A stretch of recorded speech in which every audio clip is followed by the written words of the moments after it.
नमस्कार दोस्तों। आज हम बात करेंगे साधु राम और साधु घनश्याम की। बहुत अच्छी कहानी है, आपको भी बहुत अच्छी लगेगी, एक बार ज़रूर सुनिए। बहुत समय पहले की बात है, एक छोटे से गांव में नदी किनारे दो साधुओं की झोपड़ी थी। एक का नाम था राम और दूसरे का नाम था घनश्याम। वह दोनों साधु सुबह उठकर मंदिर में जाकर पूजा करते और फिर भिक्षा मांगने के लिए गांव के घर पर जाते। उनका जीवन इसी तरह पूजा पाठ और भिक्षा मांगकर चल रहा था। दोनों साधु हमेशा राम नाम जपते रहे। दोनों को पौधे लगाने का बहुत शौक था, इसलिए उन दोनों ने अपनी अपनी झोपड़ी के सामने छोटे छोटे फूल और पेड़ लगाए हुए थे। दोनों को अपनी झोपड़ी से प्यार था। वह दोनों हर शाम को अपने अपने घर के सामने बैठते, नदी को निहारते और राम नाम जपते। साधु राम हमेशा हर चीज में अच्छा देखता है, वही साधु घनश्याम जीवन में इतना खुश नहीं था। साधु घनश्याम को हमेशा लगता था कि उसके झोपड़ी कितनी छोटी है। वह दिन भर भगवान की पूजा करता है, फिर भी उसे खाने के लिए सिर्फ 2 वक्त की रोटी ही मिलती है। एक बार एक बार गांव में बाढ़ आई। दोनों साधुओं का घर नदी के एकदम नजदीक था, इस कारण से उनका घर टूट गया। पेड़ पौधे भी तहस नहस हो गए। जिस वक्त बाढ़ आई थी उस वक्त गांव के सभी लोग पहाड़ की चोटी पर जाकर बैठ गए थे ताकि पानी में डूबे नहीं। अगली सुबह जब मौसम ठीक हुआ तो सब लोग अपने अपने घर पहुंचे। जब साधु घनश्याम ने अपना घर देखा तो जोर जोर से रोने लगा। उसने कहा, हे भगवान, मैंने हमेशा तुम्हारी प्रार्थना की, फिर भी आज बाढ़ में तुमने मेरा घर तहस नहस कर दिया।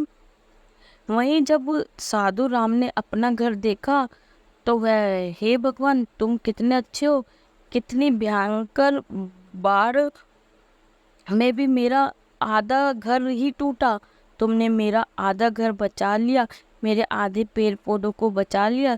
सबसे बड़ी बात है कि तुमने मेरी जान बचा ली। अगर मैं भी घर के अंदर मौजूद होता तो बाढ़ में बह जाता। तुम्हारा बहुत बहुत धन्यवाद।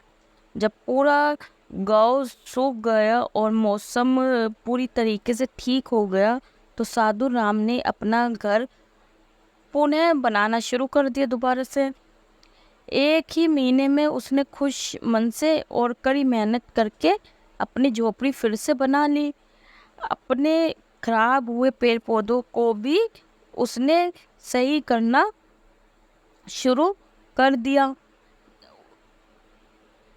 वहीं दूसरी ओर साधु घनश्याम अभी भी इसी बात से बहुत नाराज था कि उसका घर टूटा क्यों।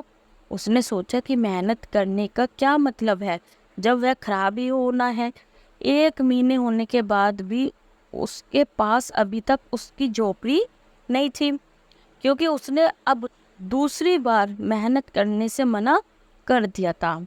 तो दोस्तों, इससे ये शिक्षा मिलती है कि कभी कभी जिंदगी में बहुत मेहनत करने के बाद भी हमारा काम बिगड़ जाता है या नहीं हो पाता, तो इससे हमें हार नहीं माननी चाहिए। अपने मन में आशा की ज्योत जलानी चाहिए और फिर से कड़ी मेहनत करनी चाहिए। साथ में ही जो भी हमारे पास है उसके लिए हमेशा ईश्वर को धन्यवाद देना चाहिए। आशा करती हूँ आपको ये कहानी पसंद आई हो। यदि हाँ, तो मुझे कमेंट बॉक्स में ज़रूर लिख के भेजना। अगर आप लोग के पास भी अच्छी लगी हुई कहानी, मज़ेदार लगी हो, तो आप मुझे ज़रूर लिखना। और दोस्तों, ये कहानी आज मैंने जो बनाई है वो मैंने अपने ऊपर जो बीती है इसलिए ही ये कहानी बनाई है, क्योंकि मेरे चैनल में 1 महीने तक की सारी वीडियो जो मैं कर रही थी मेहनत वो डिलीट हो गई थी। लेकिन मैं अब भी हार नहीं मानूंगी। आप लोगों को मेरा साथ हो तो इसलिए मैं और आगे तक बढ़ूंगी। आप मेरी ऐसी ही आगे मुझे सपोर्ट करते रहना। जो लोग नए हैं उनको शायद नहीं पता हो, लेकिन जो लोग मुझे रेगुलर देख रहे हैं उनको ये पता है कि मेरी 1 महीने की मेहनत डिलीट हो गई है। और आज इसी के ऊपर मैंने अपनी एक कहानी बनाई थी कि इंसान टूट सकता है लेकिन टूटना नहीं है, क्योंकि भगवान जो भी करता है अच्छे के लिए करता है। उम्मीद है आपको ये मेरी वीडियो अच्छी लगी हो।